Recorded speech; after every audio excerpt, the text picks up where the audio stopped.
The dark story of the Rhode Island mansion, built on child labor and death. The machine never stopped. Day after day, night after night, the great iron wheels turned, the spindles spun, and the cotton threads stretched tight across wooden frames. And standing beside those machines, their tiny hands reaching between moving parts, were children, some as young as 7, some even younger. Their fingers moved with a speed born of fear, not skill. Because in the cotton mills of Rhode Island, a moment of hesitation could cost you a hand, or worse. This is the story of a fortune built on the broken bodies of children, a story of mansions rising from the pain of the poorest families in America. And at the center of it all stands one man, a man celebrated as a hero, a man presidents praised, a man whose name still echoes through the valleys of Rhode Island. His name was Samuel Slater, and the empire he built would change America forever. But at what cost? Today, we walk through the grand halls of the mansions his fortune created. We trace the bloodlines of a dynasty that turned child labor into generational wealth, and we ask the question that history too often forgets to ask. Who paid the price for all this beauty? The boy from Belper.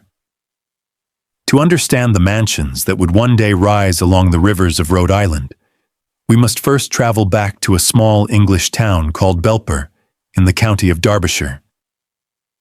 It was here on June 9, 1768, that Samuel Slater entered the world. He was the 5th child in a family of 8, born to William and Elizabeth Slater. His father was a yeoman farmer, respectable but not wealthy. The family worked the land like countless others in that green corner of England. But young Samuel was different.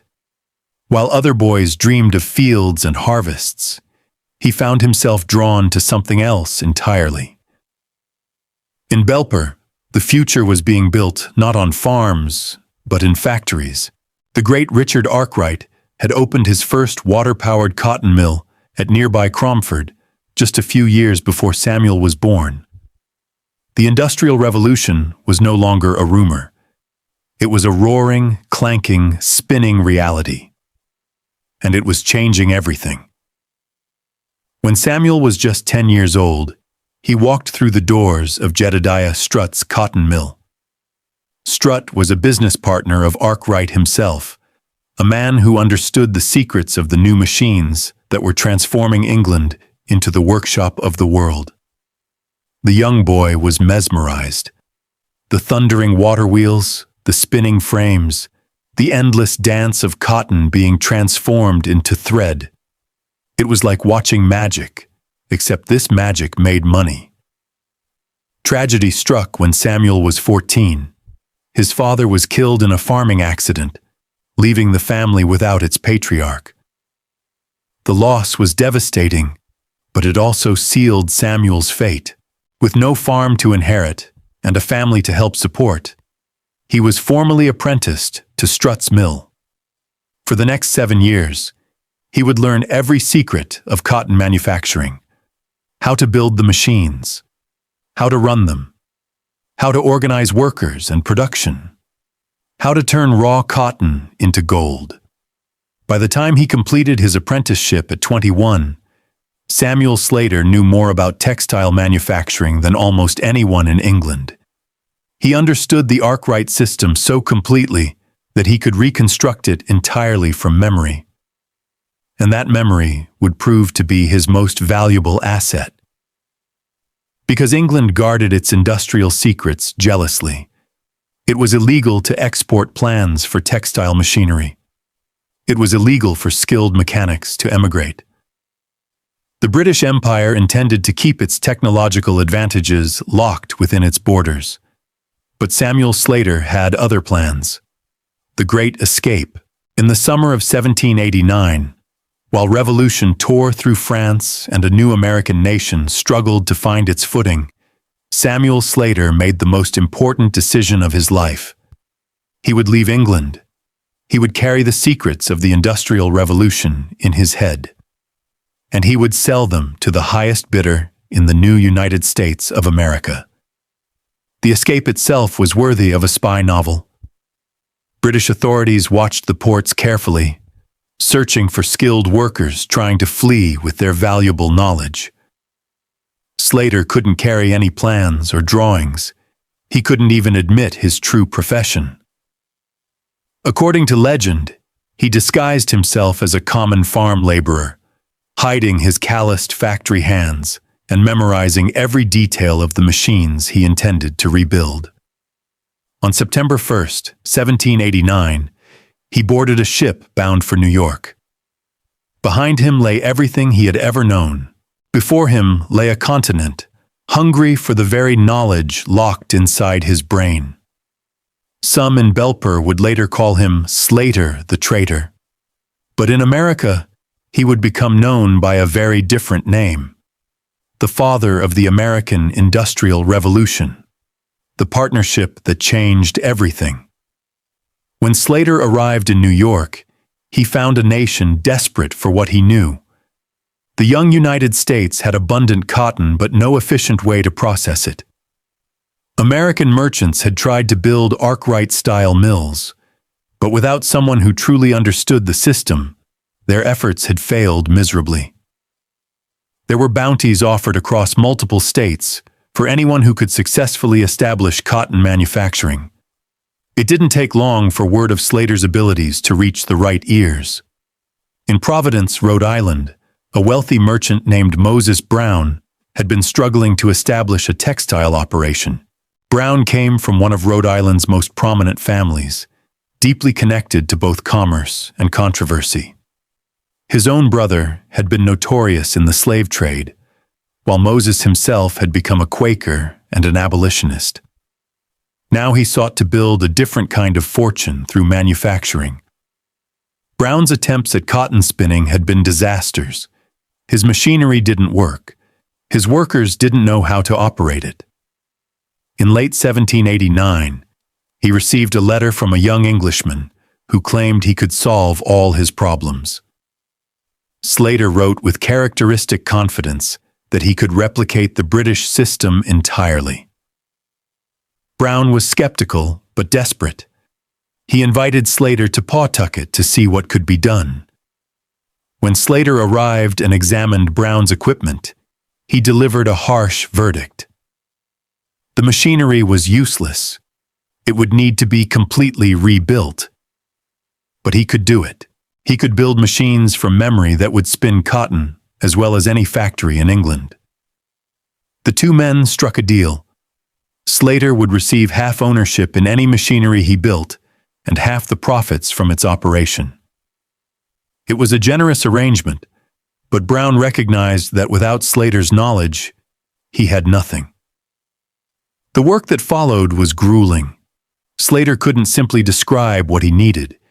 He had to work directly with local craftsmen, teaching them techniques they had never seen. A blacksmith named Oziel Wilkinson and his son David became crucial partners, forging the iron components that Slater specified from memory. Even a formerly enslaved man named Samuel Primus contributed to the construction, his strong hands helping shape the machines that would transform American industry. By December of 1790, the first successful water-powered cotton spinning mill in America began operation. It stood beside the Blackstone River in Pawtucket, a small wooden building that would prove more significant than anyone imagined. Inside, the Arkwright system finally worked on American soil.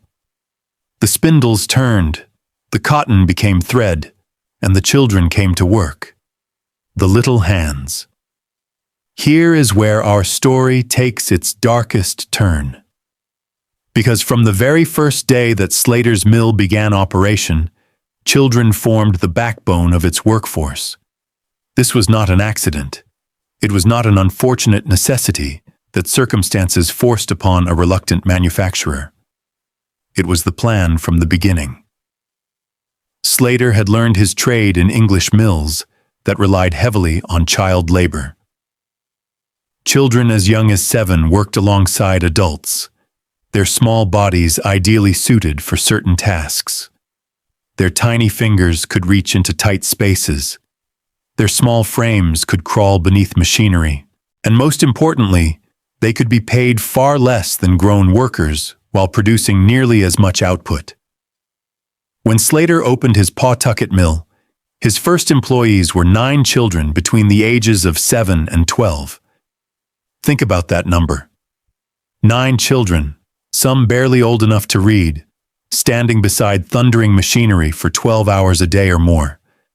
They weren't learning a trade. They weren't being educated. They were being used as components in a manufacturing system, no different from the spindles and frames they tended. The conditions inside early textile mills were brutal. The rooms were kept hot and humid to prevent thread breakage.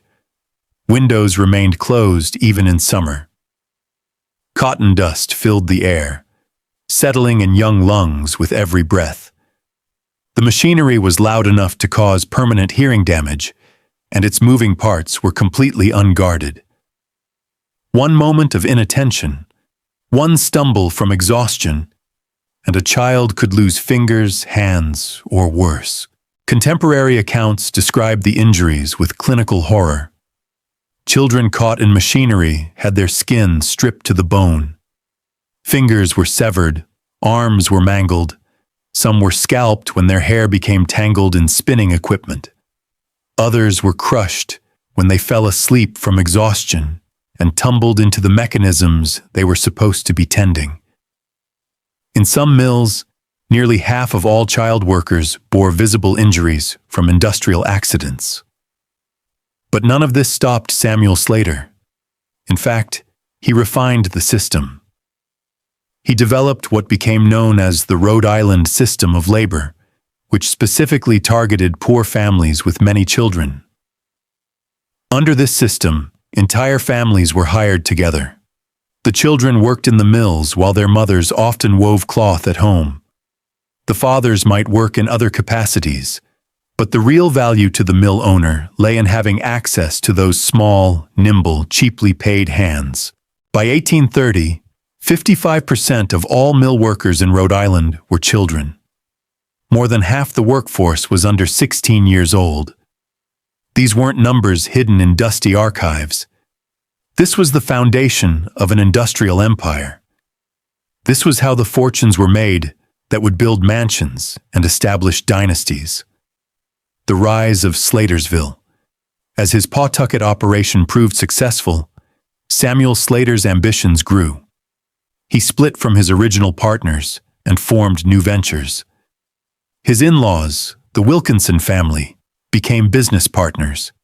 His brother John arrived from England in 1803, bringing with him knowledge of even newer textile technologies. Together, the brothers made a bold decision. They would not simply expand existing operations. They would create an entirely new kind of community, a planned industrial village where every aspect of life revolved around the mill and its needs. They found their location in northern Rhode Island, along the Branch River. The village they built would bear their name, Slatersville. Slatersville was America's first planned mill village, and it became the template for industrial communities across New England. The Slaters built not just a factory, but an entire world. There were workers' houses, a company store, a church, and eventually a school. Every building served the needs of production. Every resident owed their livelihood to the mill. The mill itself was impressive by the standards of its day. 4 stories of brick and stone rising beside the river, powered by the rushing water channeled through carefully engineered raceways. Inside, the machinery hummed and clattered, tended by workers who lived in the shadow of the factory's walls. John Slater built his home in 1810, a modest Federal-style house that stood near the village green. It was handsome, but not ostentatious, similar in many ways to the houses built for workers. This was deliberate. John lived among his employees, ate meals within earshot of the mill, walked the same streets as the families who worked his looms. There was a certain paternalism to this arrangement, a sense that the mill owner was responsible for his workers, even as he profited from their labor. But the proximity was also about control. In a company town, there was no escaping the employer's oversight. The company store sold goods on credit, keeping workers perpetually indebted. The company housing could be revoked if a worker became troublesome. Even the church reinforced the social hierarchy, with the mill-owning family occupying the most prominent pews. And always, the children worked. In Slaterville, as in Pawtucket, boys and girls as young as 7 stood beside the spinning frames. They worked 70-hour weeks. They lost fingers to the machinery. They breathed cotton dust until their lungs failed.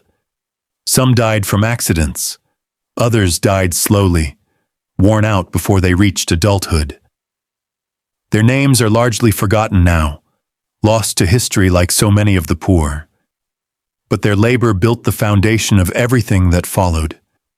The rhythm of mill life was relentless. Work began at dawn with the ringing of the factory bell. Children stumbled from their beds in company housing, barely awake as they walked the short distance to the mill.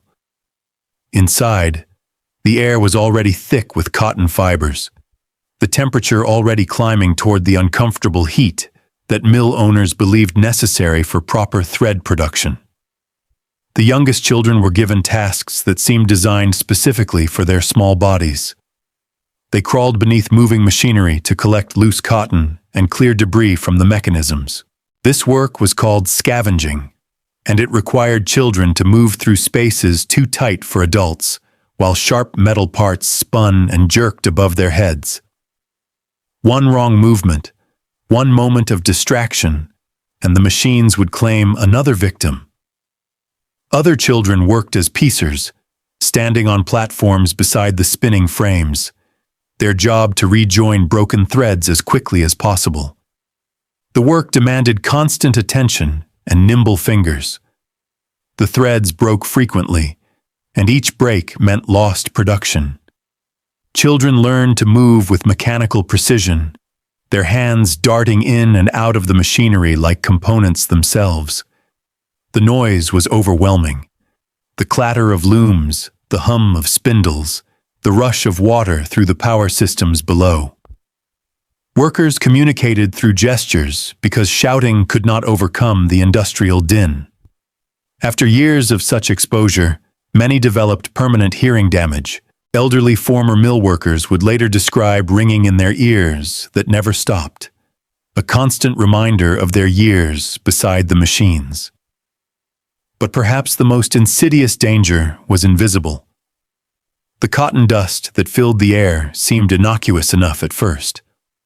Workers coughed and cleared their throats, but coughing was normal in the mills. Only later would they understand that each breath deposited fibers deep in their lungs, fibers that would accumulate over years and decades until breathing itself became a struggle. They called it mill fever or cotton cough or simply the dust disease. We would call it bicyanosis, an occupational lung condition that killed slowly and surely. The mansion on the hill. As the decades passed and the Slater fortune grew, the family's homes began to reflect their expanding wealth and status. John Slater's modest dwelling in Slatersville gave way to grander accommodations. After John died in 1843, his descendants moved the original house and converted it to worker housing while they relocated to a large mansion on the outskirts of the village. This pattern repeated across the Slater family. Samuel himself had moved beyond Pawtucket, establishing mills throughout New England. When he died in 1835, he owned 13 textile mills and was worth over $1 million, a staggering sum equivalent to more than $1 billion in modern value. Presidents James Monroe and Andrew Jackson had both visited him to pay their respects. Jackson famously called him the father of American manufactures. Samuel's descendants scattered across New England and beyond, but many remained in Rhode Island, their fortunes anchored to the textile industry their patriarch had established. And as their wealth accumulated, they built. Oh, how they built. It is important to understand the darker thread that ran through this entire industry. The cotton that fed Slater's mills came from southern plantations, and those plantations ran on enslaved labor. Every pound of cotton that passed through Rhode Island machinery had been picked by hands that were not free to refuse the work. The wealth of New England textile manufacturing was inextricably linked to the wealth of Southern slavery. This connection was not hidden from contemporaries. Moses Brown, Slater's original partner, had become a Quaker and an abolitionist. He had freed his own enslaved workers and spoken out against the slave trade. Yet he had no qualms about using cotton that slavery produced. This moral compartmentalization was common among Northern industrialists. They opposed the institution of slavery in the abstract, while profiting from its products in practice. When the Civil War came, the New England textile industry faced a crisis. The cotton supply from the South was disrupted, and mills that had grown dependent on slave-produced raw materials suddenly found themselves without inputs. Some mills closed temporarily. Others scrambled to find alternative sources. But the war's end restored the supply chain, and the mills hummed once again with cotton that now came from southern farms worked by sharecroppers barely better off than the enslaved workers who had preceded them. The Slater family navigated these currents with the pragmatism of successful businessmen. They were not ideologues or reformers. They were manufacturers who understood that fortune favored those who adapted to changing circumstances without questioning the underlying systems that made those fortunes possible. The most magnificent expression of Slater family wealth still stands today in Warwick, Rhode Island. It's called Clouds Hill, though its original name was Cedar Hill. The mansion was constructed between 1871 and 1877 as a wedding gift. William Smith Slater, grandson of the original John Slater who had founded Slaterville, commissioned the house for his daughter Elizabeth upon her marriage to Alfred Augustus Reed, Jr. Imagine walking through those halls today. The building is a Gothic Revival masterpiece, designed by prominent Providence architect William R. Walker. 27 rooms spread across multiple floors, each filled with the finest Victorian craftsmanship. The fireplaces were carved by Charles Dowler, an artisan who had come to America to produce arms for the Civil War. The furniture was imported from Europe. There is even an Egyptian-themed room, reflecting the Victorian fascination with exotic cultures. Outside, the grounds stretch across acres of manicured landscape. Inside, every detail speaks of wealth accumulated over generations. The original family saved receipts, showing that nearly 50 businesses and hundreds of workers contributed to the construction. Carpenters, masons, gilders, upholsterers, all labored to create this temple to textile fortune. Stand in those rooms and consider the arithmetic. By the time Clouds Hill was built, the Slater mills had been operating for more than 80 years. Generations of child workers had passed through those factories. How many small hands had been injured to pay for each carved mantelpiece? How many young lungs had filled with cotton dust to purchase each imported chandelier? The mansion doesn't answer these questions. Mansions never do. The family that remained. What makes Clouds Hill particularly remarkable is that it never left the family that built it. For 4 generations, it has passed from eldest daughter to eldest daughter, each new owner preserving the home their ancestor created. Today, Ann Holst serves as museum president and still lives in the house where she grew up. Ann's ancestry reads like a who's who of Rhode Island history. She counts Roger Williams among her forebears and Zachariah Allen, and yes, Samuel Slater himself. The blood of the man who brought child labor to American shores flows through her veins, just as his fortune flows through the walls of her home. This is not meant as an accusation. Ann Holst did not choose her ancestors any more than any of us choose ours. She has devoted herself to preserving Clouds Hill as a museum, opening its doors so that others might learn about Victorian life and Rhode Island history.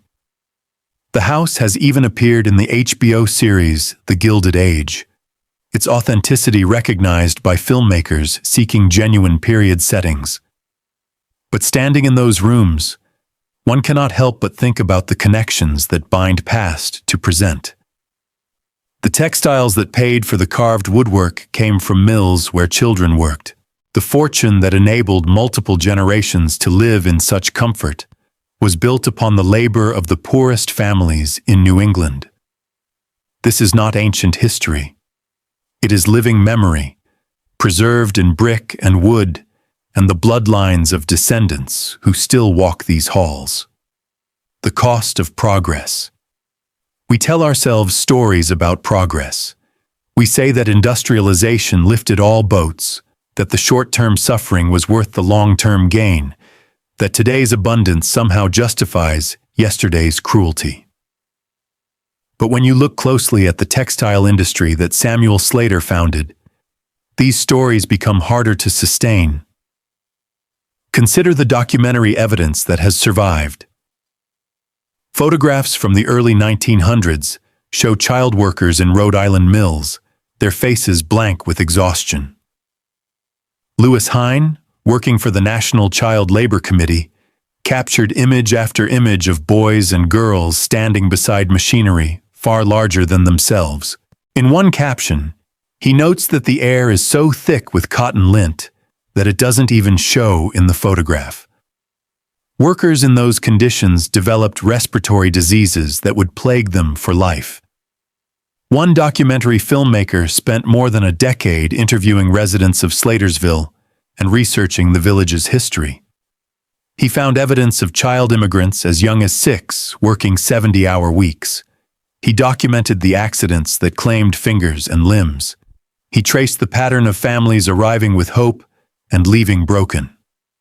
The first labor strike in American history took place at Slater's Mill in 1824, led by young women workers who could no longer endure the conditions. This fact was hidden from history for generations because it complicated the narrative of peaceful industrial progress. It showed that workers resisted, that they understood their exploitation, that they fought back even when fighting back seemed hopeless. The strike was not an isolated incident. Throughout the Blackstone Valley, workers periodically rebelled against conditions that seemed designed to break them. They walked off jobs, demanded better wages, organized mutual aid societies. The mill owners responded with the tools at their disposal. They evicted strikers from company housing. They blacklisted troublemakers so they could not find work at other mills. They brought in replacement workers and waited out the protests. The Great Textile Strike of 1934 brought these tensions to a climax, though by then the Slater family had largely withdrawn from direct management.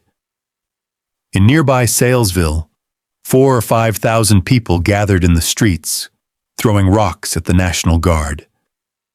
Some of those protesters were children themselves, 10 and 12 years old, continuing a tradition of child involvement in labor that now took a different form. Their parents and grandparents had worked in mills as children. Now their descendants fought in the streets for better conditions. The violence at Salesville shocked the nation.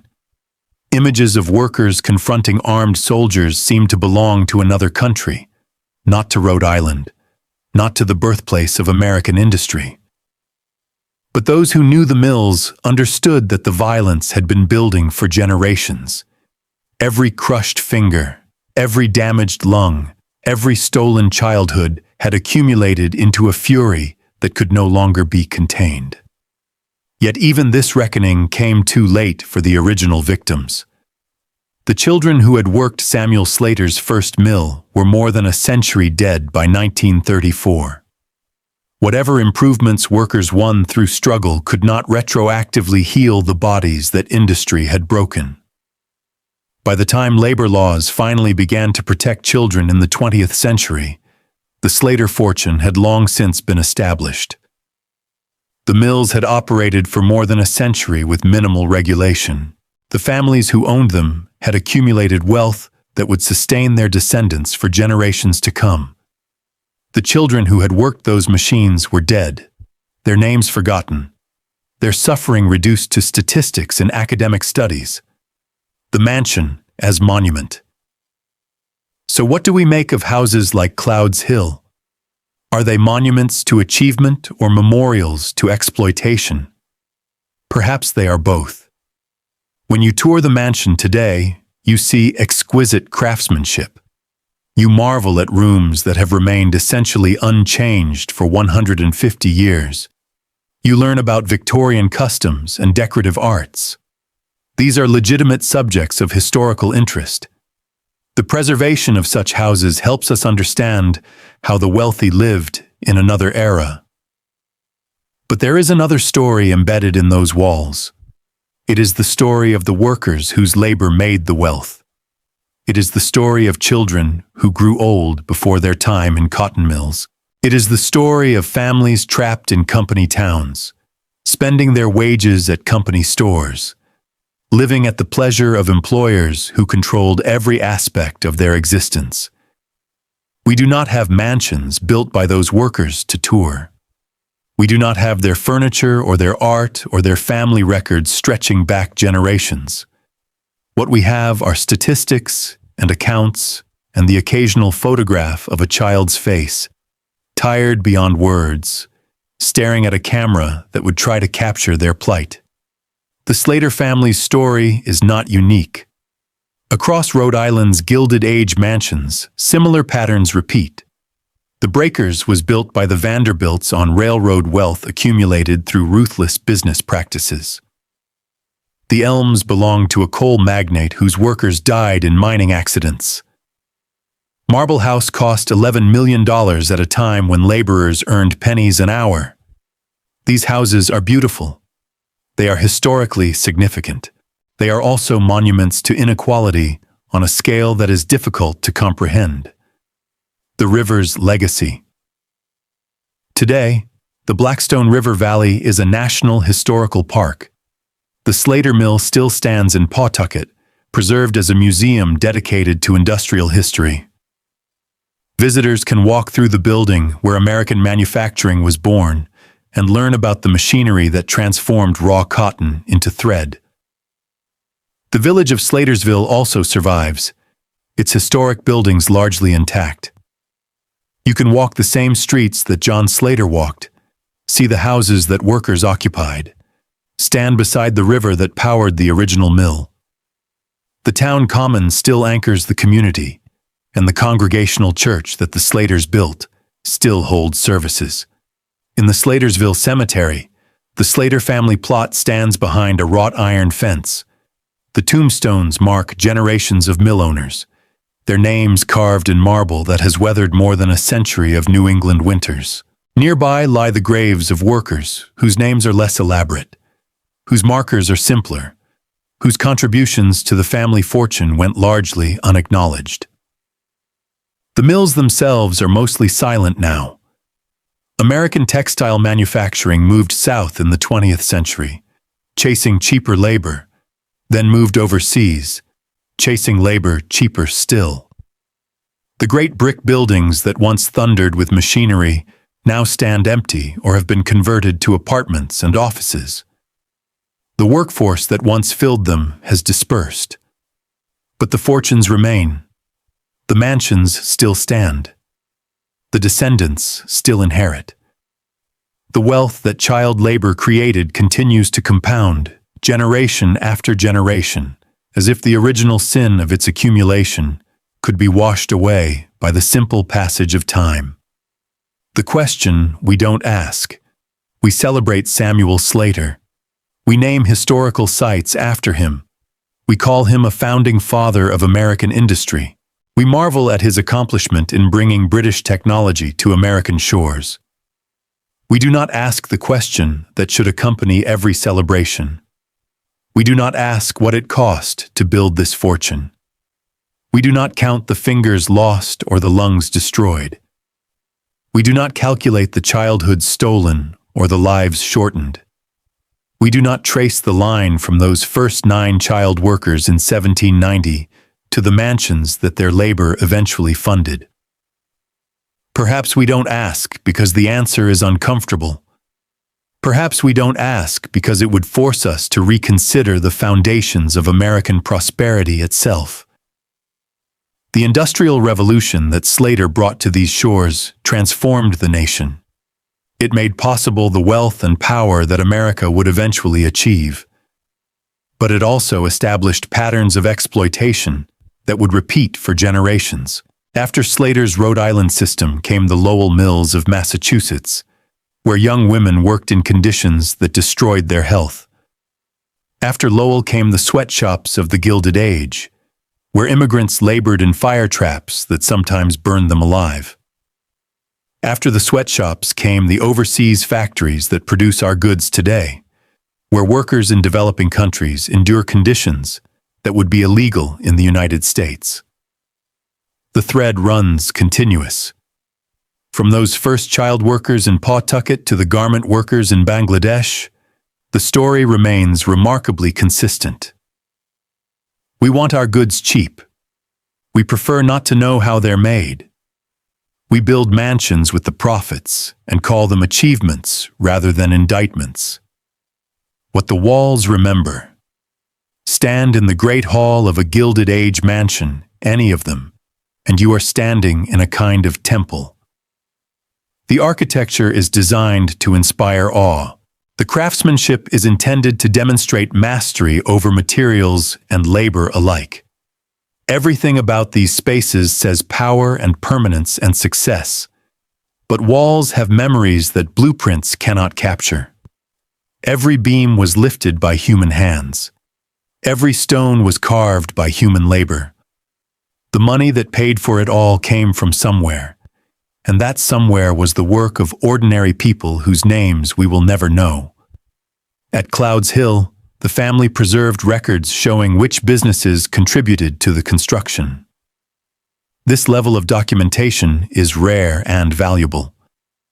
But even those records do not reach all the way back.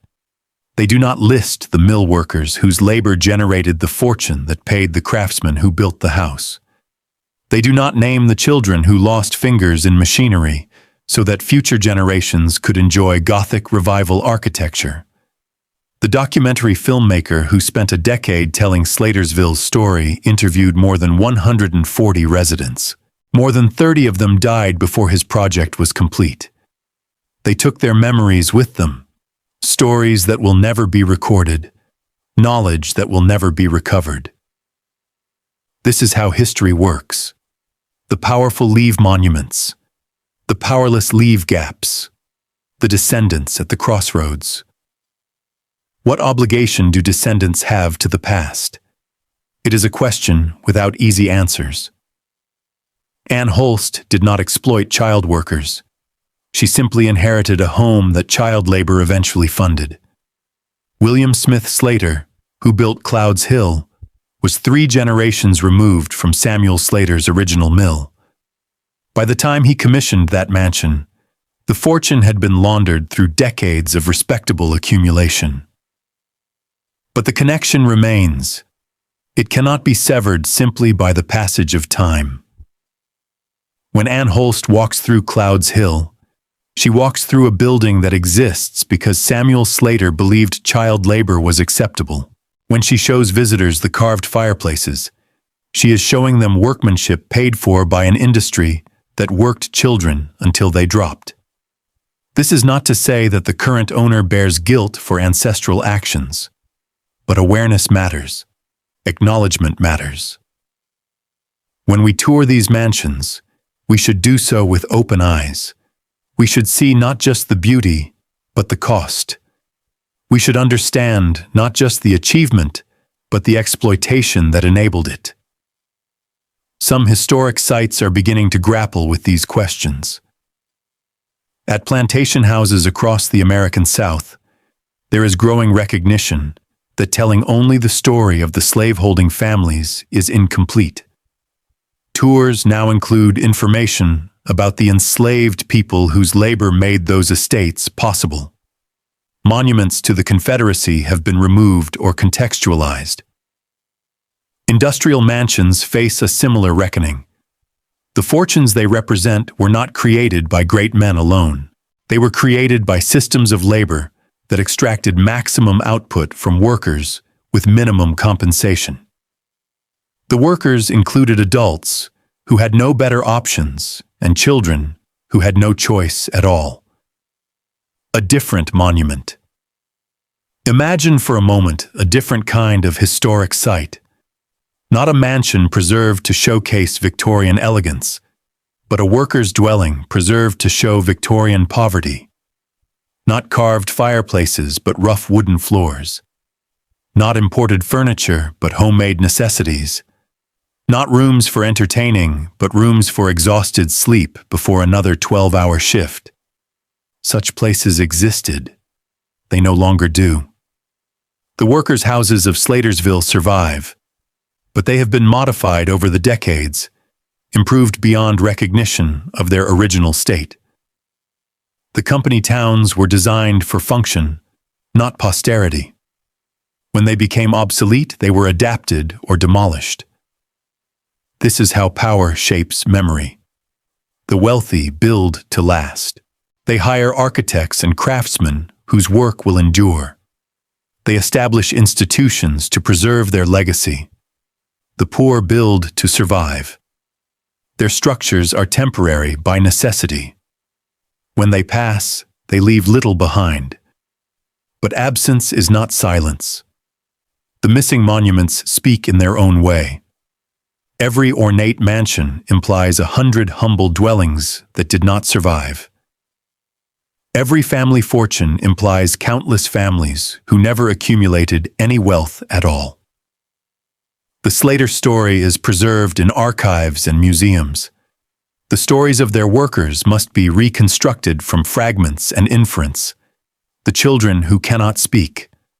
We will never know all their names. The first 9 workers in Slater's Pawtucket Mill included a girl named Anne Arnold, probably about 10 years old, and 8 others whose identities blur in the historical record.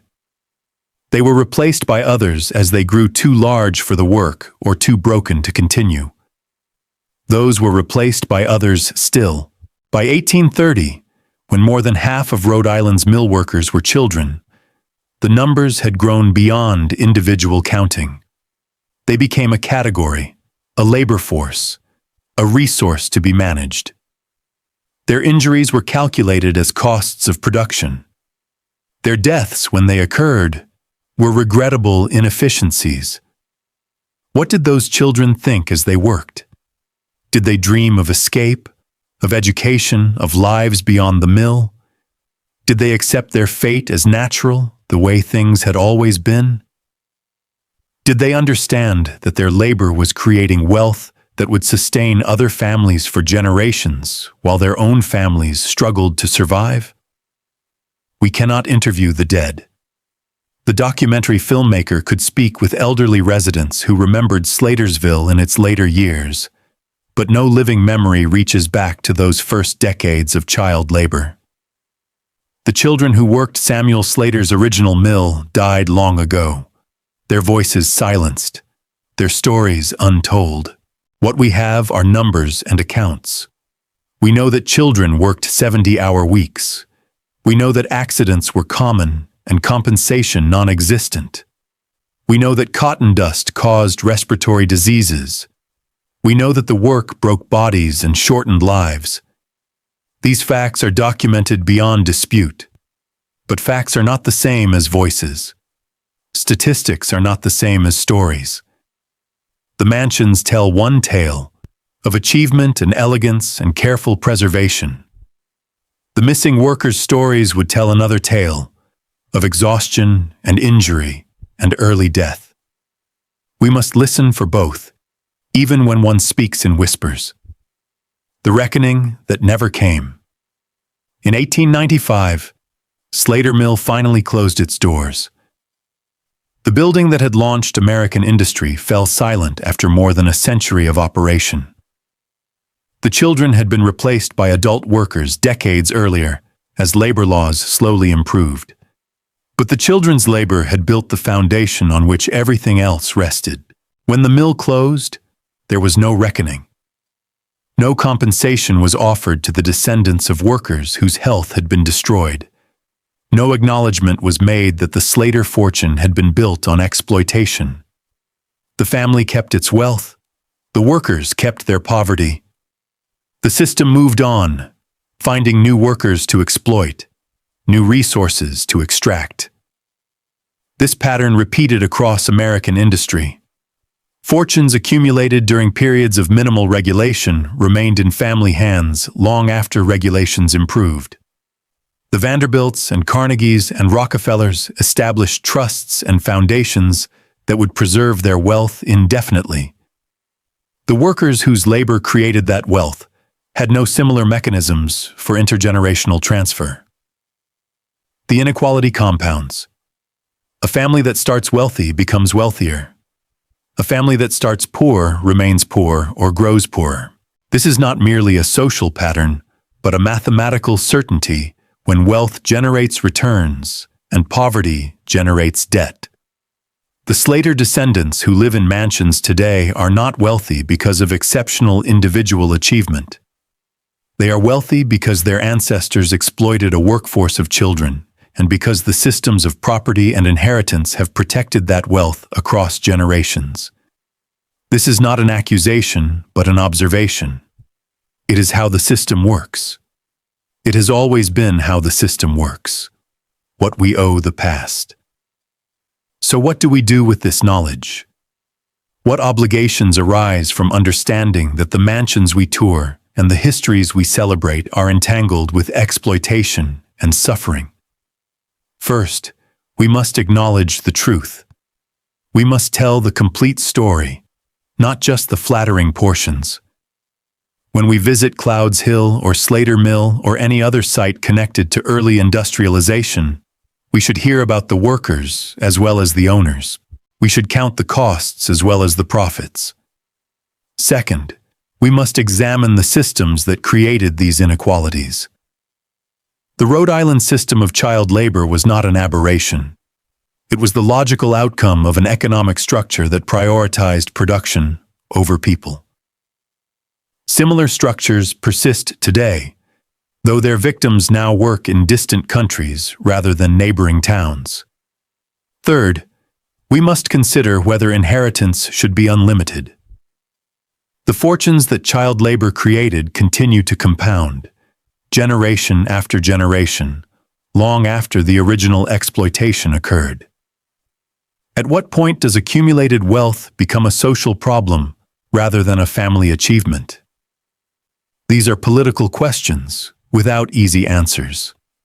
But they are questions that the mansions demand we ask. Every ornate ceiling paid for by textile profits is an invitation to inquiry.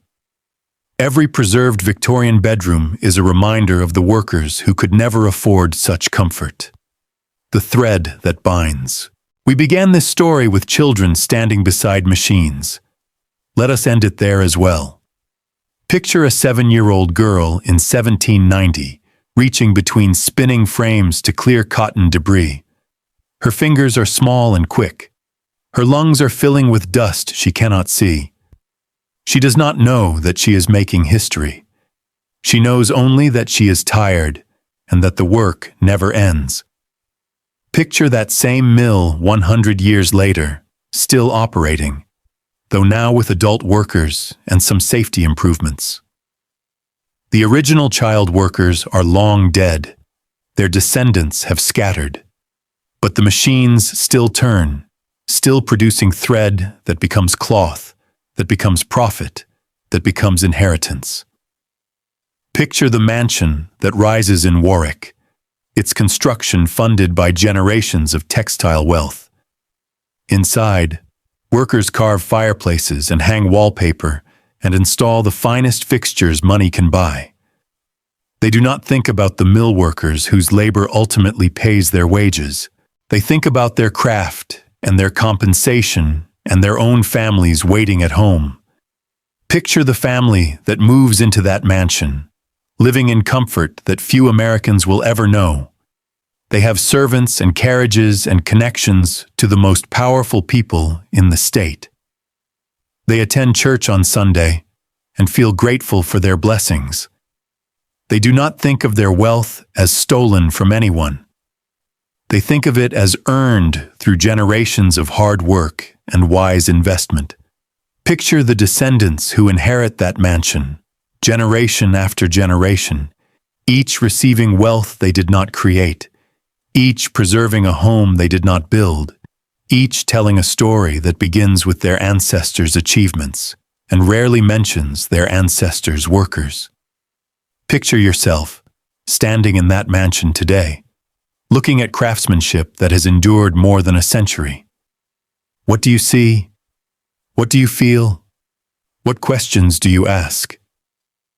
The mansion will not answer. Mansions never do, but the silence is instructive. The machines have stopped. The children are gone. The fortunes remain. The mansions stand. And somewhere, in the spaces between documented facts, the voices of the forgotten workers still whisper. We owe it to them to listen. An ending that is not an ending. There is no neat conclusion to this story.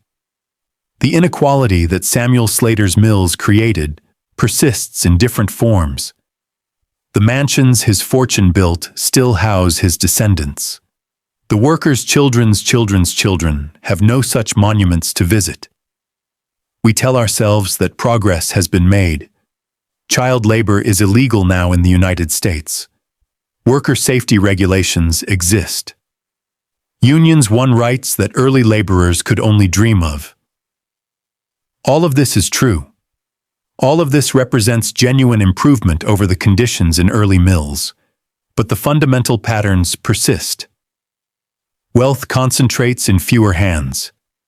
Workers produce value that flows disproportionately to owners. Inheritance compounds advantage across generations. The children who worked Slater's mills would recognize the structure, even if they would not recognize the specifics.